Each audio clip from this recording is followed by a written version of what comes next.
everybody. This is Constance from Mysterious Galaxy. I am really excited because tonight we have a great Wattpad panel for you. We have Taylor Hale, Nandi Taylor, and Deanna Cameron. And I'm going to go ahead and pass it off to them. They're going to tell you a little bit about their books, then they're going to do a reading, and we're going to do questions. So you're in for a real treat tonight. Make sure that if you have any additional questions for our authors that you put them down in the comments section. And also, I'm going to have the buy link. So for any of these great books, if you want to purchase them, the link is going to be right at the top for you. Go ahead and take it away, guys. Have an awesome event. Hi. Okay. Hi, everyone.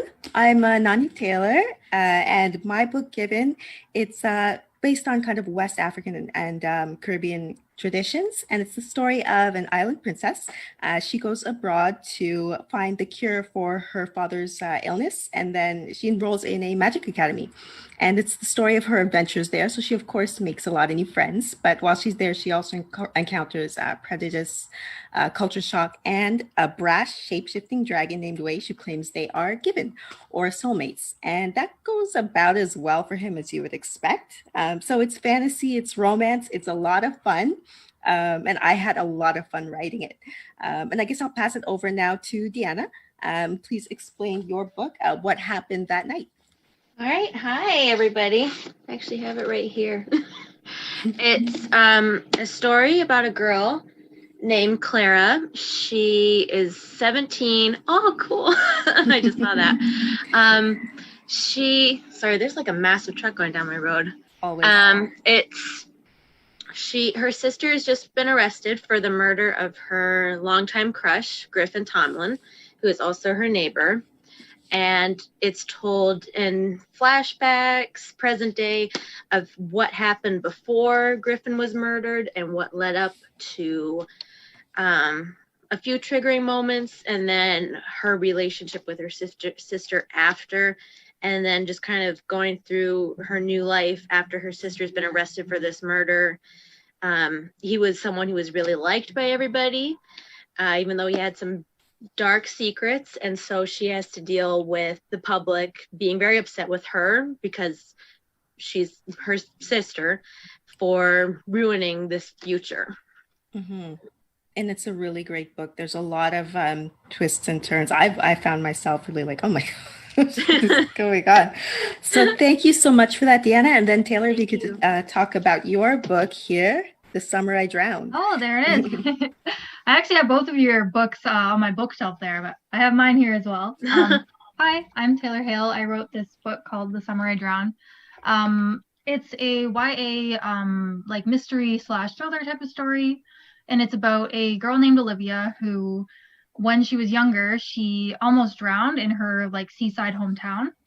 And it was really traumatic for her. So she moved away. She moved to New York City, but she never really moved on. So this follows her 5 years later when she's 17 and she comes back to the town, but things aren't quite as she remembers, and there's sort of some strange crimes going on in town.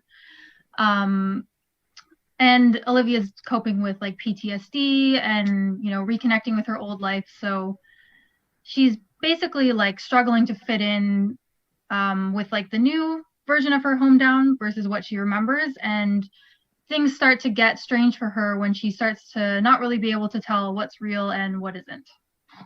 Okay, excellent. And I also, again, wonderful thriller thread in that story. It was really exciting to read. And I think what's interesting about all three of our stories is we all have that kind of, even though mine is also like is fantasy and romance, it does have that murder mystery element to it as well as you get into the story. So I think what we should do now is give people a taste of what we wrote, kind of read from each of our books. So I think we had kind of an order set up here. And Deanna, if you wouldn't mind going first, read us a passage from your book. I'm excited to hear it.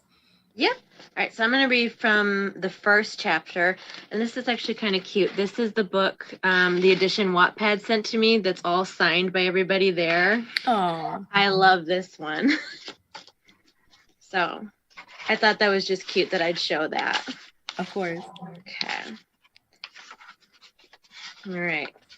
So this is the first chapter. It's Yeah, just the first chapter. Bright yellow crime scene tape blocked the Tomlins' property, looping around the telephone poles on their mailbox on that Tuesday morning while my family prepared breakfast. Since there were only 2 police cars parked on the shoulder of the road, my father speculated maybe they had been robbed during the middle of the night or something. My mother grabbed the phone from the kitchen counter as she cooked, her other hand reaching to turn down the heat on the oven burner as the bacon sizzled in a pan. I didn't hear their house alarm go off, she was saying to my dad, cradling the phone on her shoulder and flipping bacon over with a fork. I'll give him a call, maybe. Her face shifted as the sound of a frantic voice came through the other line. The noise was loud, so loud even we could hear it, and it interrupted my father mid his sip of coffee. Hello, Lisa? It's Samantha. He set down his mug, his brow furrowing as the piercing voice on the other end continued. What's going on? My mother's hand was still on the burner dial as she let out a breath, a word lost somewhere in the exile. My father was mouthing something at her. I turned to my sister Emily, sitting beside me as she stirred her cereal, barely looking up as my mother took her hand off the dial to cover her mouth, a gasp issuing through her teeth. My chest tensed. My mother was focused on something in front of her, like if she stared at the handle of her frying pan intently enough, she'd be able to understand whatever was being said. The bacon started to burn, so my father turned off the heat and removed the pan, still looking at my mother, raising his eyebrows whenever she met his gaze, her lips still agape. Finally, she tilted her head, the phone away from her mouth as the voice on the other end quieted slightly, and she craned her neck to look at my father. I was annoyed with Emily because she was chewing so loudly on her cereal I couldn't hear Mrs. Tomlin on the phone. Mom's eyes were beginning to turn pink and water as she told us Griffin died last night. What? My father asked, his eyes widening. The pan slid out of his hand and fell into the sink with a deafening crash. What happened? How'd he die? I was too shocked to say anything at all. Griffin died last night. But he couldn't have. I saw him last night, play Marco Polo, eating hot dogs at our neighborhood's Labor Day party.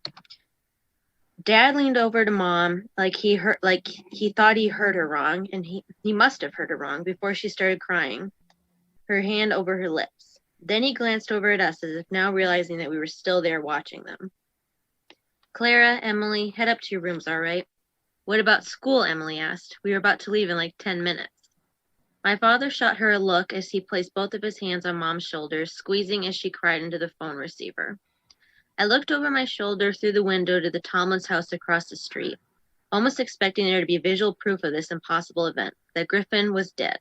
He was really gone.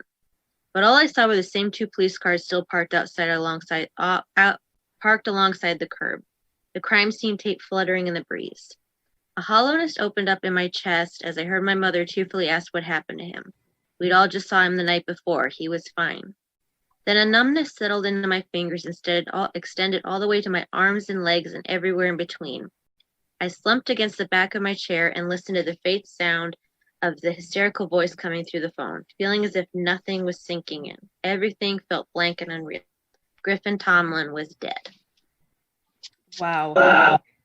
Thank you for that. I love the start of this novel because it starts with a bang. Somebody died, and as the story unfolds, and especially when I did not expect it to end the way it did.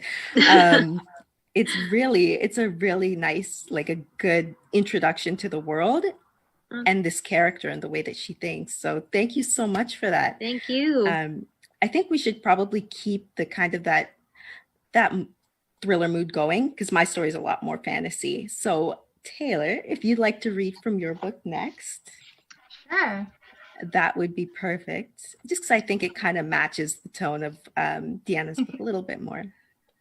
Yeah, we got the YA mystery vibe going on. Exactly. Are right. you going to be reading the first chapter as well? I'm not actually. I'm going to go. This is quite late in the book, but Okay.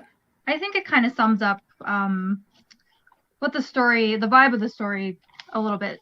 Just for a bit of context, this is right after the main character, Olivia, woke up in the hospital and she can't really remember what happened. So, weightlessly, I dream of floating like a boy on calm, frothy water, clouds above my head and blue everywhere. For the first time in years, when my eyelids flutter open, I don't want the dream to end. I wake up slowly. This time, I'm not surrounded by white lights. I'm bathed in a syrupy orange glow. The sun sets through the window of my room in the cottage. Livy, can you hear me? Mom hovers over me with a smile. I sit up and clutch my throbbing head. Mom, what happened? She hands me a glass of water, and I chug some back before she sets it on the nightstand. We discharged you from the hospital, sweetie. The doctors were doing their best, but we need to get you home to Dr. Levy. I rub my eyes. I don't remember putting these pajamas on. I don't remember much of anything, really, other than leaving the hospital in a blur. Voices sound through the walls. I'm talking to someone else. Mom must sense what I'm thinking because she says, West came to see you. Even though my body is cold, my heart warms. I try to stand, but my knees wobble. Mom holds me up. Take it easy. They put far too much medication in you. That explains why my head is still spinning. Mom helps me out of the room into the bathroom. My skin is so pale, my dark hair almost black in contrast. I don't recognize my own reflection. Still, I brush my teeth, wash my face, and tie my hair back in a ponytail. Slightly more awake, I go to the kitchen. As soon as Dad sees me, he rushes over, but I'm looking past him at West, who stands beside the kitchen table. He wears the same torn-up look as them. Jesus, Carrie, should she be walking around? Dad asks. I'm okay, Dad, I say, and move past him to West. Though most of my body still feels like it's been numbed, I'm slowly beginning to thaw. The clouds in my head part to reveal opaque memories. The doctor said I hallucinated everything. That can't be true, but I can tell by the way everyone's looking at me that they believe it. I'm a burden to all of them, but somewhere in this town, the man who caused this is alive. I wonder if he enjoys terrifying people. Maybe that's what made me the perfect target for him, the girl who jumps at the sight of her own shadow, the perfect girl to torment. Wow. Thank you so much for that, Taylor. One thing I really loved about this book was your use of metaphor and just the very dreamy, poetic language that you used throughout. It was really fun to read and very enjoyable. Thank you so much. No problem. All right. So that was a really great reading. And I think it gave a good impression of this character and really what she's going through and this kind of, is this real? Is it not vibe? And the gaslighting this poor character goes through. So as you all know, Wattpad publishes a lot of books. And I think that the tone of mine is a good example of the breadth of what Wattpad is publishing. So we've got some YA thriller, but mine is a little lighter in tone, a little more fantasy. And this is from, I don't know if I showed the cover, but my debut Given. And this one is it's the first chapter, but it's the second scene. And I think the exposition here kind of paints a picture of exactly what my character, Yenny, is getting into. Okay. Later in the day, Yenny sat in her bedroom on a wide reed mat beside her hammock, mixing room paint. Once it was the right consistency and the perfect shade of blue-tinged white, she took up her rune brush, dipped the coarse boar's hair tip in, and started the rune for strength on her bicep. As she drew, she sang the hymn for strength, and her song infused the paint, making it glow, until she tied the hymn off with a final low note and the rune set, seeping into her skin. It would stay there until she used it up. She nodded in satisfaction and went back to mixing. The circle of prongs that made up her new blackwood whisk clacked against the shiny matching bowl, a going-away present from her older sisters. Blackwood was incredibly hard to come by, but it was best for blending the purest rune paint. Typically, only the masters in their temples along the coast had access to the sacred wood. How her sisters had come by the set, she had no idea, but the two of them were bright-eyed, sweet-voiced, and charming, and tended to get their way more often than not. Yenny had not inherited their same powers of persuasion, but she had been able to sway her parents on the one thing that mattered. Tomorrow, she would leave for the Empire of Kresh. 3 sharp raps sounded on her door. It had to be a servant or her brother Dio. He was the only member of her family who waited to be invited in. Enter, she called, and frowned at the chalky paint on her fingertips. Sure enough, her oldest brother strode into the room, dressed as always in a long regal caftan tied around the middle with a thick golden sash. His gold princess cape over one shoulder. She couldn't understand why he insisted on such formal attire at all times, and in this heat. Yenny preferred her hunting clothes, a simple shift tied over one shoulder, or perhaps a half shirt and skirt, and her hide sandals. How go your preparations, Kebi? He said, using the informal address for a younger sister. She smiled and embraced him. Well, thank you, Nkun, she said. returning his greeting with the term for an older brother. He frowned at her. Why aren't you dressed? He ran a hand along his beard, as he always did when he was irritated. Kebi, could you at least try to look like a daughter of the chief clan? This feast is to celebrate your birth, after all. Yenny sighed. Daya would make the perfect chieftain once their parents stepped down, if for no other reason than his rigorous observance of propriety. I'm sorry, Unkung, she said, but I just returned from hunting, and I became so caught up in mixing room paint. Yes, the hunt, her brother said, cutting her off. I received a complaint from our cousins that you impeded their kill again. She had the grace to look sheepish, but said nothing. You are too old to be hunting, Kebi, he scolded. Who ever heard of a woman of 18 reigns, still roaming the hills and plains? Yenny folded her arms. I am not married. No, and I expect you intend to remain so, forever, if you could, but you cannot. Yenny caught the flicker of concern in her brother's eyes and knew he was referring to their shaky political position. At present, their tribe was the most powerful on the Shaw Islands, but her father's health was failing, and with each meeting he missed, the wolves of the other tribes sniffed closer. A political marriage would do much to help them regain their footing. You have a duty to strengthen the tribe, Yenny, the same for all of us who bear the name Kayirba. Then why aren't you married, she grumped. He looked at her out of the side of his eye, but didn't answer, and she knew she was approaching disrespect. Yenny didn't exactly envy her older brother's position. He was in training to become a general, and besides that, he spent more and more time in political meetings with their mother, acting as a stand-in for their father and resolving their people's disputes. But he was only 5 years older than her, and she knew the other leaders did not yet respect Dayo as they did her father. He would likely be forced into a strategic alliance himself soon. Apologies, Nkun, she said, and bowed her head.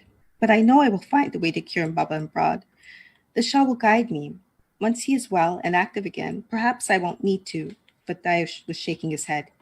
You are all but engaged to Prince Natahika Gunzu. How would we explain to the Gunzu tribe that you don't want to marry their second son?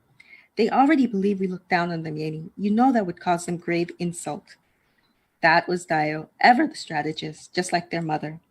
I see, Yenny said softly, resigned that she would come home to the shackles of responsibility.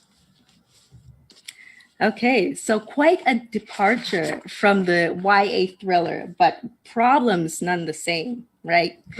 So it's I loved hearing from both of your books, and it was fun reading from mine. I think the audience would love to hear kind of what inspired our books and how we got published, how we're here today. So I have a few questions for both of you. So let's kind of move into a little bit of Q&A. First, this is a question I get asked a lot and I don't have a great answer. So I'm curious what you have to say, but how did you discover Wattpad? Because honestly, I can't even remember. But how did you both discover Wattpad and when? So we'll start with Deanna. I was on a different writing website. I started writing on websites, I think it would have been like 2009 maybe. So for a long time, but I started off with a different website. I don't think Wattpad didn't have the popularity it does now. Now you look up writing website, it's Wattpad. Then it was like, yeah, now, but in 2009, it was like, are you sure that's what you want? So I went on a different one. I made a lot of good friends there, I still have, but the website was very poorly monitored. And plagiarism, like you could copy and paste other people's stories. And so many people were like, I can't stay here. All of my stories are being stolen by other people. They're being posted on the same website, but there's no one monitoring it. No one's reaching out to us. Nothing's happening. So they were all moving to a website that was quickly gaining popularity, which was Wattpad. And that would have been, I think, 2012, around there. And I thought, I mean, it is looking really good. It was much more professional than the one we were on. Like I wouldn't have been surprised if the one we were on was made by somebody at home. So I went onto that website, which was Wattpad, like around 2012, and I made like the switch to stay fully on that website with Wattpad in like 2013. So I went there after trying out a few other websites and finding that Wattpad was the best one out there. And, also most popular, probably because it's the best one. Okay, thanks so much, Deanna. How about you, Taylor? Actually, my story is quite similar to Deanna's. I was writing on other websites since about 2007, 2008. But I didn't leave because of like plagiarism was an issue for me personally on those sites, but it was just like there was just no audience for me. Like I didn't even think that there was an audience for original fiction online. I had no idea. So it was like in 2015 when I was 20 years old. I'd been writing since 2007. But then, yeah, like when I discovered Wattpad in 2015, that's when I realized that, there is a huge market for people who want to read original fiction online. So yeah, that really changed the game for me. And that's when I started writing, original stories all the time and pumping out content all the time. So yeah, it really changed my life. I think my experience is very similar to yours, Taylor, in that, yeah, when you would Google like writing sites, most of it was, I think the biggest was fanfiction.net back in the day. Yeah. I was on fanfic and Fiction Press.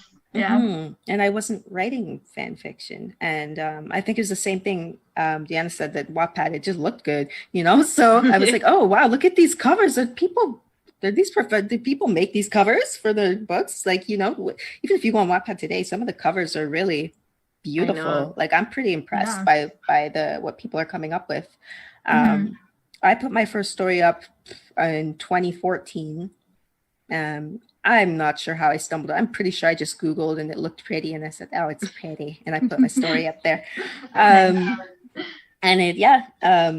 that did moderately well. And then a few years later, I said, okay, if I want to get any kind of recognition and audience, I'm probably going to have to sacrifice a whole book to the internet gods. And so I was like, all right, let me just put this book up and see how it does. And it did pretty well, if I do say so myself. Yes, did amazing. So we do have a question from the chat. What drew you towards the genre that you write? And was it authors you read growing up or another life experience? Let's start. I'll field that one first. I've always loved fantasy.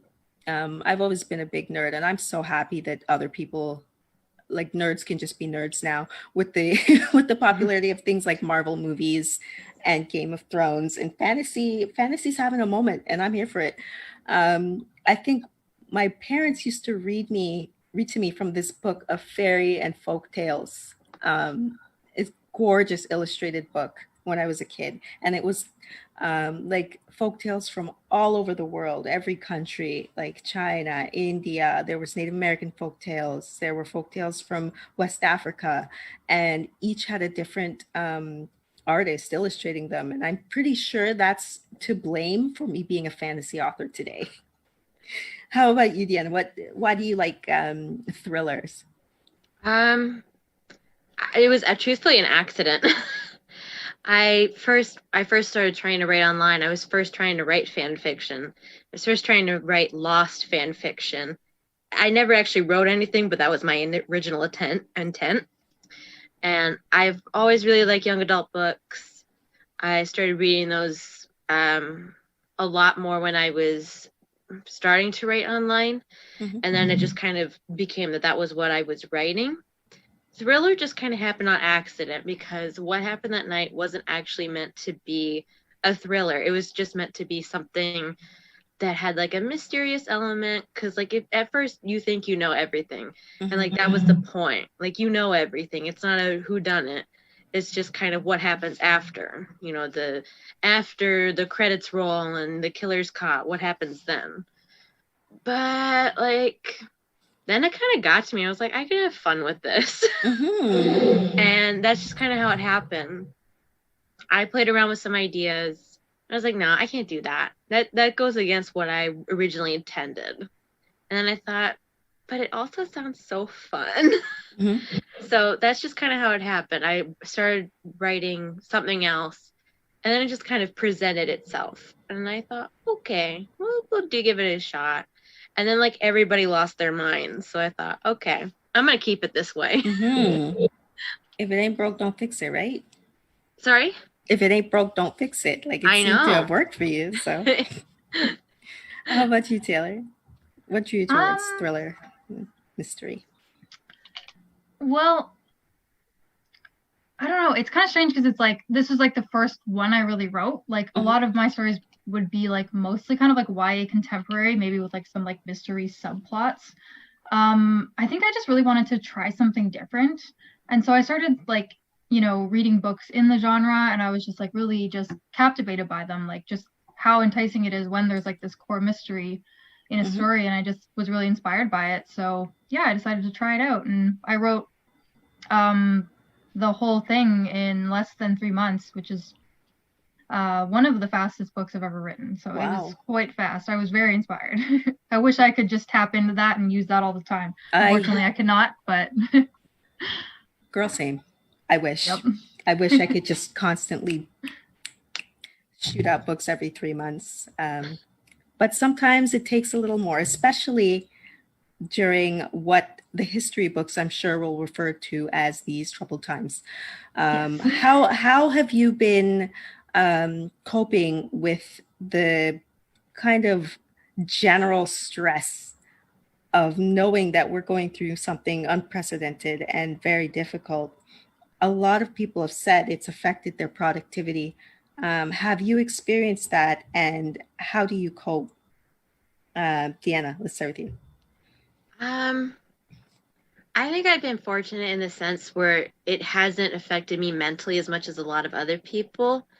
When it first was getting talked about in January, I actually made a comment to someone I know that it was going to come here and it was going to be bad.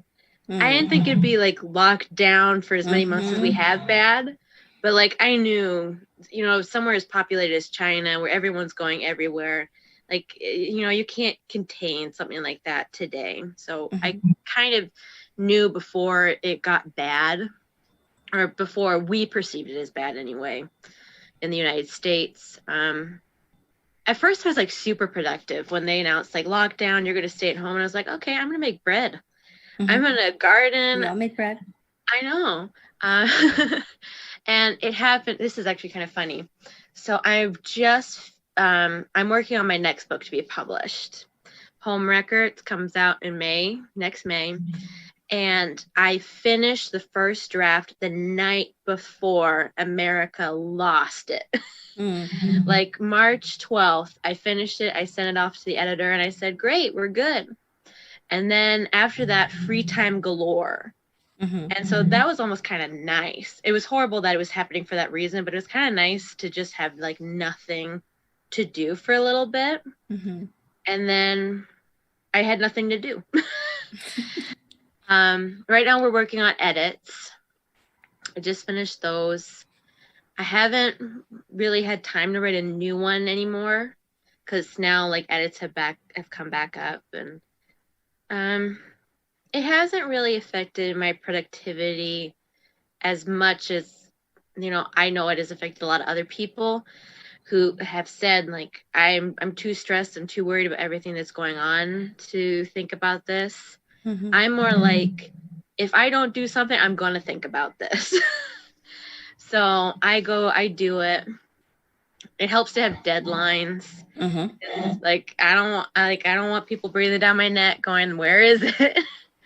So for me, it hasn't been that bad, but I haven't been affected by it personally yet.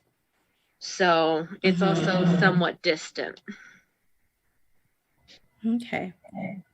Well, thanks for that. How about you, Taylor? Are you experiencing this in a negative way, positive way? Well, I don't know how positive it can be, but have you been able to push through and get work done? I haven't. Considering how much time I was in lockdown and had so much free time, I don't think I got nearly as much done as I could have. I just don't write as much as I used to, which is unfortunate because like I don't know, it's so taxing now. Like, don't get me wrong, it's fun, it's amazing, I love it, but it's not quite like when I was writing, spamming a book in 3 months. It's just not quite the same. And with everything going on in the world too, that has of course been, something that I've been thinking about a lot more. So it did, like, I was still working, I was still getting work done, like throughout the quarantine lockdown, but definitely not as much as I would have liked to, considering how much time I had off work. I definitely struggled. I think a lot of us kind of can fall into the trap of doom scrolling and just constantly refreshing social media and seeing the latest news. And it's not good for you after a while. And I had to learn how to step away, even though there are things that I wanted to be a part of, and maybe movement like the Black Lives Matter movement that I wanted to kind of, push forward and bring awareness to. At the same time, it does take its toll. And I think so. I learned a lot about the importance of self-care. I think that's a word that we've been throwing in a lot during quarantine and the COVID situation. And I finally understand, yeah, it's important. You can burn out, even if you think you're not. Like, it can happen insidiously. You don't even realize it until one day you wake up and you're like, I don't really want to do anything ever again. That's very well put. Yeah, so self-care, important. So we do have another question in the chat. What have been the pros and cons about the online writing community? And I guess the second part of that question is maybe with relating to online writing, do we have any advice for anyone who wants to get published? Let's start with Taylor this time. Do you have what's the pros and cons for you writing online? And do you have advice for anyone who wants to get published? Well, the pros, I'll start with the pros. The pros are that, you have this amazing community of people who are willing to read your work. Writing can be a very isolating experience. So having, a community to share with and people who will actually read it and, comment on it and stuff like that, that's really invaluable. And I think it outweighs the con. And the con for me, the major con is that when you are posting your work online, you are opening it up to the world. And that means that people can take what they like, if you know what I mean. Plagiarism is a real thing. Mm-hmm. So that's my main gripe with it. But I think that the pros do outweigh, and you just need to, focus on yourself and focus on the positive things for sure. In terms of writing advice for getting published, specifically on Wattpad, I would say to just be really active and just keep posting and keep writing, even when the views are small, because we all start at zero. It's even when the views are small, you just have to persevere and just work on the craft and literally focus on the craft of writing rather than the numbers and stuff like that. Because I mean, for me anyway, and I think for all of us, we had to put in that hard time where there aren't a lot of people reading, but then eventually they start to, and then eventually Wattpad, who's the head honcho, notices us, and mm-hmm. We all got this amazing opportunity. So I say just keep at it. Thank you. How about you, Deanna? I think a lot of the pros is that you have all this feedback, and definitely. Sometimes that's also the con where you don't get feedback. Like Taylor said, sometimes we start at zero, and I was at zero for a long time, where you had one or two comments per chapter, and you would respond to that person to try and keep them coming back. And you put a lot of effort into the chapter, and you waited to see what people thought, and then nothing. Mm-hmm. I think that's the biggest con for me. I'm okay with people giving negative feedback. It's either constructive, which is helpful. It's actually kind of changed the direction of some of my books. And what happened that night, Bex is a character because someone complained that my main character didn't have a best friend. Mm-hmm. And I thought, you're right. That's kind of weird. That's kind of weird. And, people who are trolls, you just ignore them, delete, block, all the old men going hi in the DMs. But for wanting to get published, and that's a question I find such a hard time answering, because Wattpad practically almost handed it to me. I got an email saying, can you do a phone call next Thursday? And then the opportunity presented itself. I didn't fill out any forms. Wattpad had asked me a couple years earlier if I was interested in trying to get my book out there, sending it out to third-party publishers before Wattpad Books was a thing. And I said yes. So a lot of the work was on Wattpad's part, not mine. But like Taylor said, just keep writing and don't expect results overnight. A lot of people comment about my age, like how I was published so young. And that is really cool. I never thought I'd be published in my early 20s. But something to also think about for other writers who are wanting to be published is that I was writing online for 10 years before that happened. And for some people, it's not that long. But sometimes it can take you about a decade of hard work to get there. Mm-hmm. Definitely. To speak to that, I'd say pros and cons. Yeah, pretty much what you said. The feedback is a huge pro, especially when it's positive, because us writers are a little sensitive. So positive feedback is always a good thing. The cons, sometimes it can be, I don't know, this is like a pro and con in one for me, but the anxiety to get another chapter up, because people are waiting, especially when the story starts to take off. Yeah. That kept me accountable for sure, which is a good thing. But at the same time, it was like, they're waiting. So that can be stressful. And I'd say my advice for anyone who's looking to get published, just don't give up, really. Just keep writing. The strategy of putting stuff online worked for me. I felt like I just needed to get my writing in front of people's eyes and something would happen. I didn't know exactly how. I was like, okay, maybe some agent will stumble along my Wattpad book and say, oh, I have to acquire this or something, But I figured, like, as long as this is I had enough confidence in my work, I guess, that I was like, as soon as somebody reads this, they'll want it.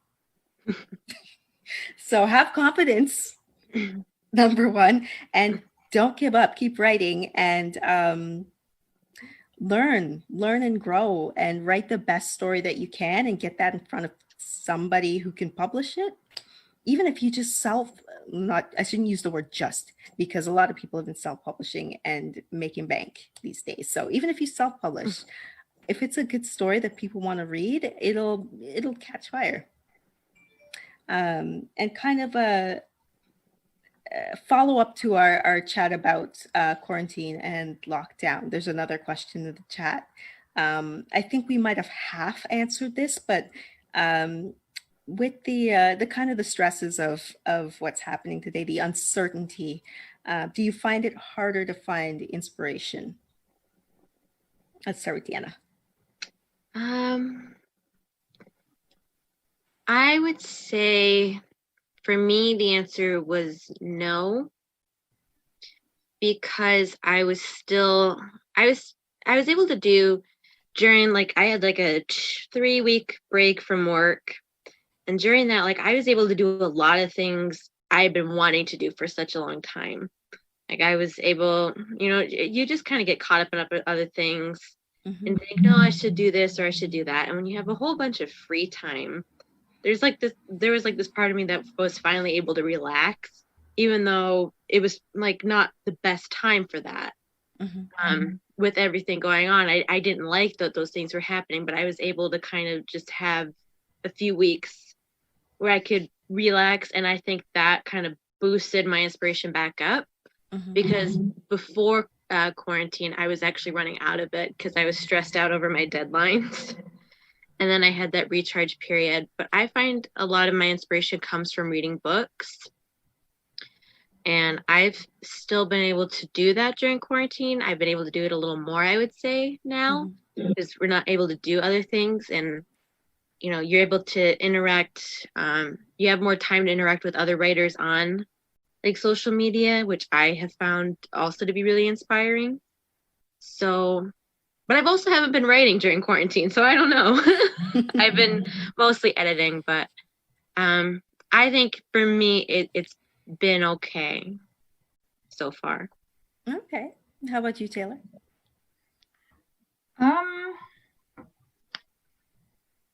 Sorry, what was the question again? Have you found that with the uncertainty of everything that's been going on lately that it's harder to find inspiration. Right. Sorry. It's kind of like yes and no. Like, I don't know. I'm starting like toward the end of the quarantine, like now, like in where I am in Ontario, like we're, and we're in phase 3 now, so it's sort of ending. I'm finding myself with more inspiration, and I'm actually writing quite a bit right now, which is slightly frustrating because it's like I had, all those months in quarantine where I just had no inspiration but there was just so much going on in the world. So I think then, like back then, like I didn't have a lot of inspiration at all. I was very just kind of focused on real life and stuff like that. And I tried to like, disassociate, but it didn't work. But yeah, so I don't know. It's kind of a mixed answer, but yeah. I think, Deanna, what you were saying about having those 3 weeks, as terrible as the reason why they came about was, it does speak to what I was saying about self-care. When you have that time to just kind of not think about work and really just focus on things that make you happy, it can really jumpstart your productivity. And I had to learn that the hard way, because I too had free time, and I was beating myself up because I felt like I was not using it as productively as I could. And I was like, why am I so tired all the time? Why can't I focus? Why am I stressed? And it's because you really do have to give your brain, and especially your subconscious, a rest to be able to create things. And I didn't realize that. I thought that, like everything else, I could just kind of push through and force myself and get through it. And that I quickly learned that doesn't work when it comes to trying to create. So that was a great lesson. Let's see, what other questions do we have here? Oh, this is a good one. What was your, without giving away too much, what was your favorite scene to write? I'll start with Taylor this time.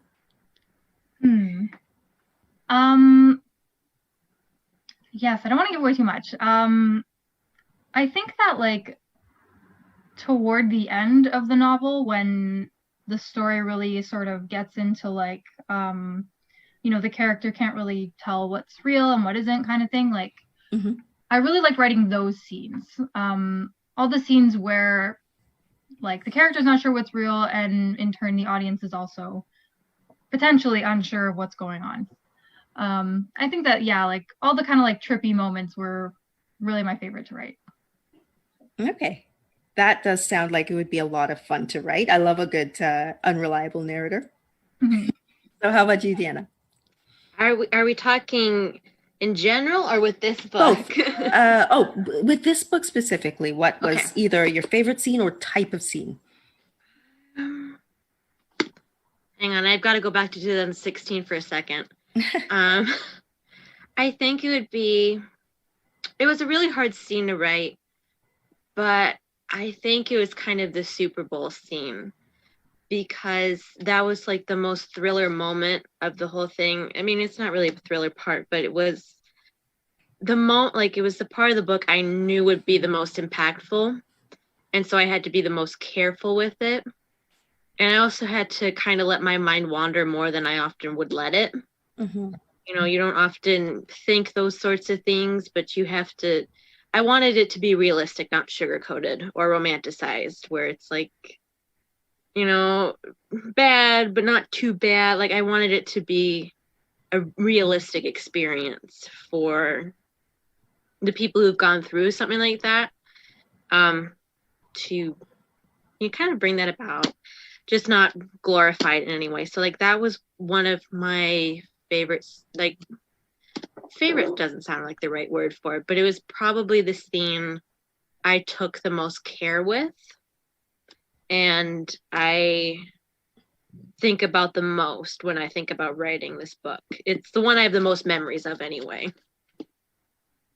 That's, yeah, we all have a scene like that where it's the one that kind of sticks in your head the most.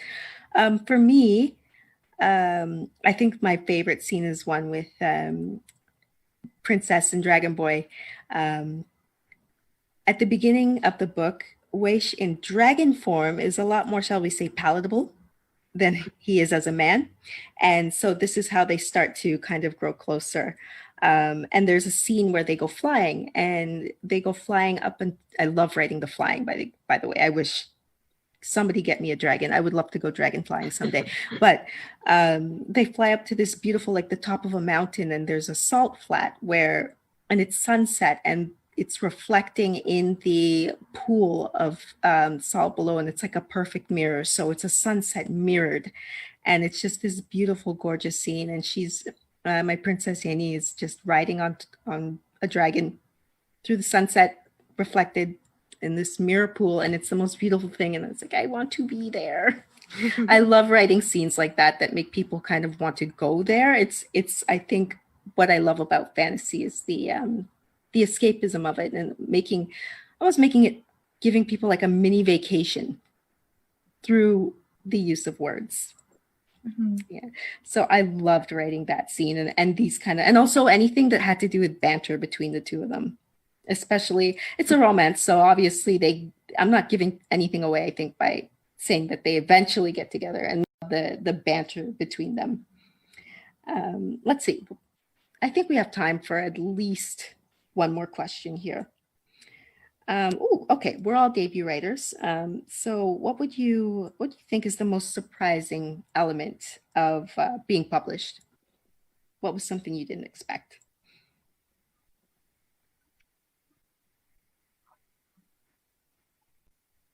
I can see you both thinking. So I'll feel this one first.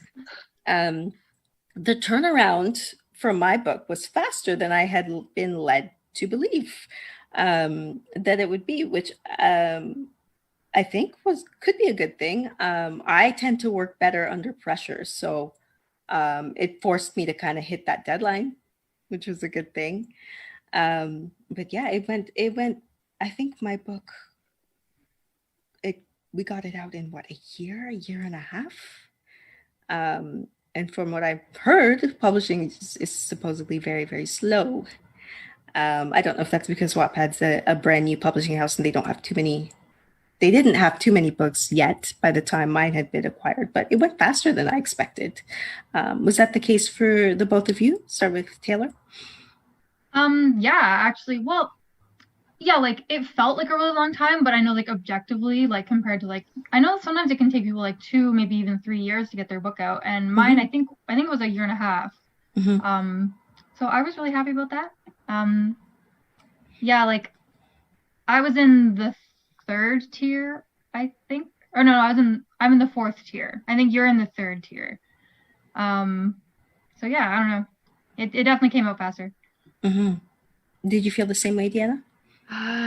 Mine was super fast. I found out about the opportunity in October. My book was published that next September. So that's quite quick. Yeah, I know. And this one's going to be, well, not that fast if you factor in writing time, but that I think was maybe the most stressful part, was just how fast it went. I had from end of November to the last day of April to do all of my work. Mm-hmm. Everything else was kind of on Wattpad's side, after April, it was them putting together the book, sending it to copiers, things like that, things I didn't have involvement in. I had 5 months to do the whole thing, and I was stressed out. I had this massive book, and it had a good portion of structural things that needed to happen too.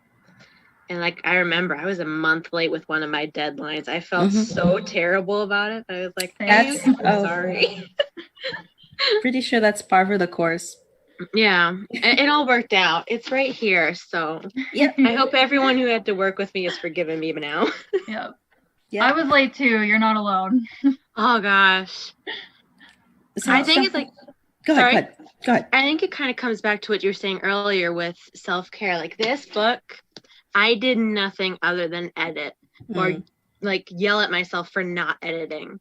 With this book, not this one, the one I'm publishing next year, I haven't done that. I've been doing other things I enjoyed. I've been playing like apps on my phone, playing Sims, taking more time to read books, like watch episodes of TV I like. And I actually finished before my deadline this time, even though I had about the same amount of time and even like a little more work. Like I had more pages, less structural things, which was nice. But taking the time to just not edit was probably the best thing I did this edit time.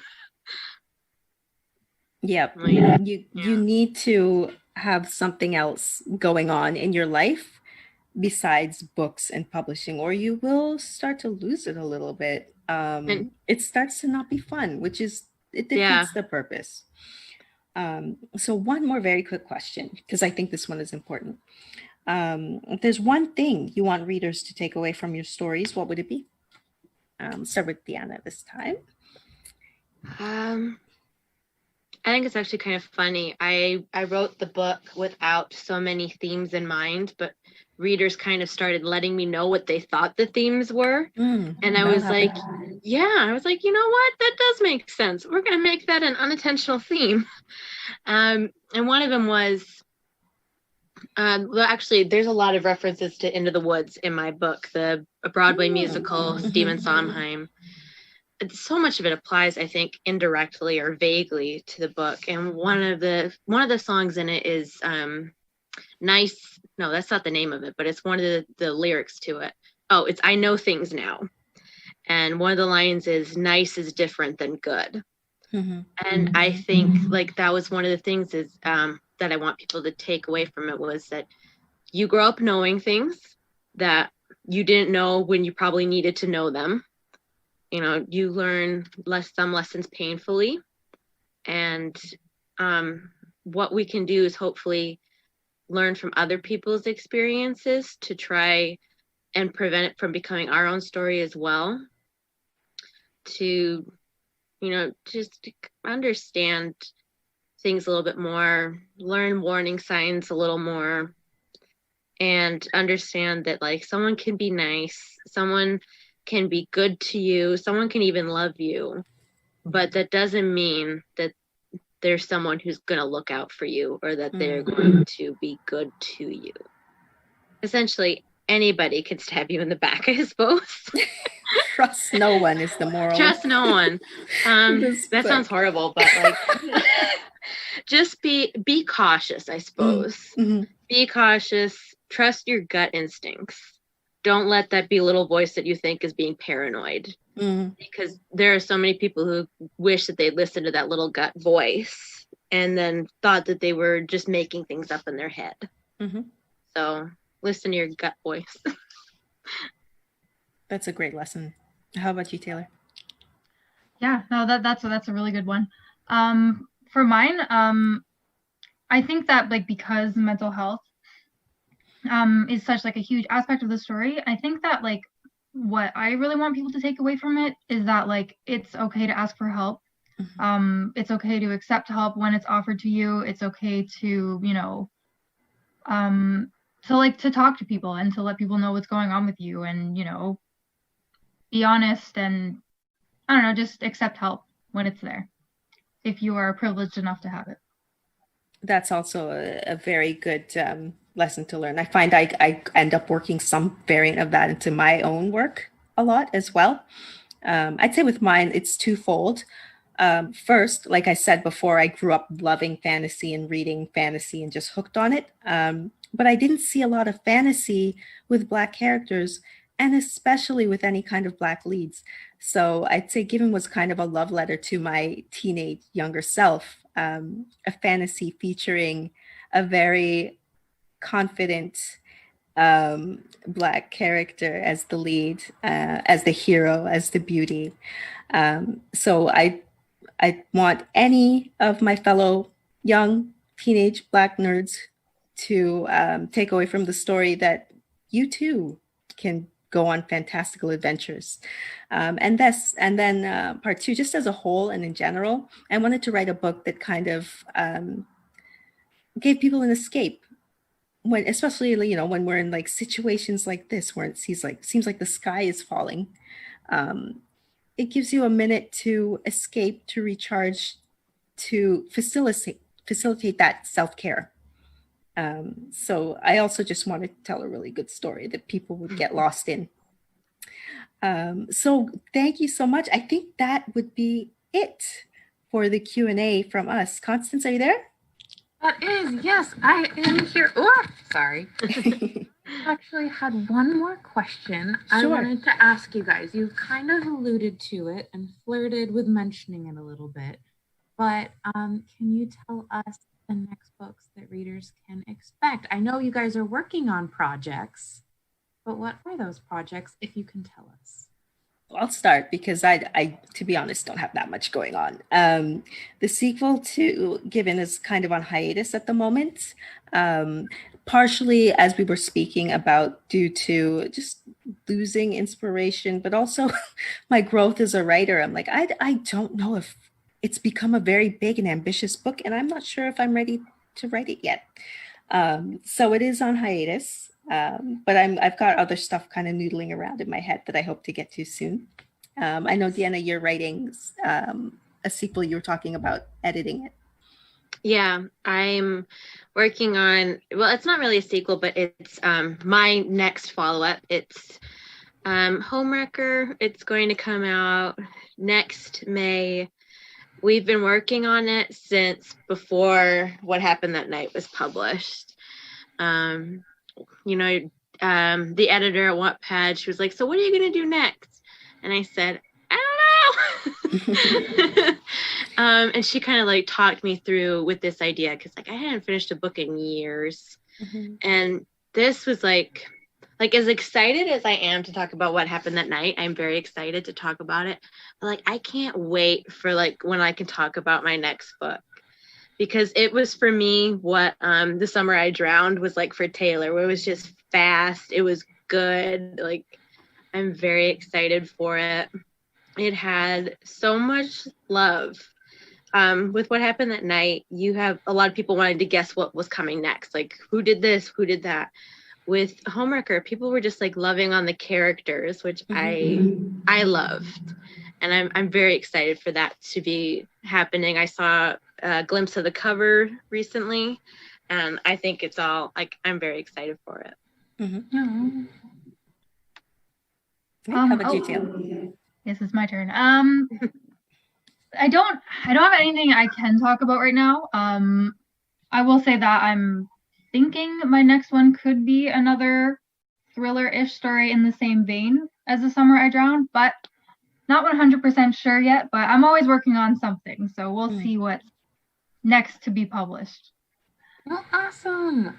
Well, that is going to be it then for tonight. I want to say thank you so much to all of the readers out there who joined us tonight. And also thank you to our amazing authors for sitting down, reading, and answering questions. And we're going to say goodbye to everyone. Have a good night. Bye-bye. Bye.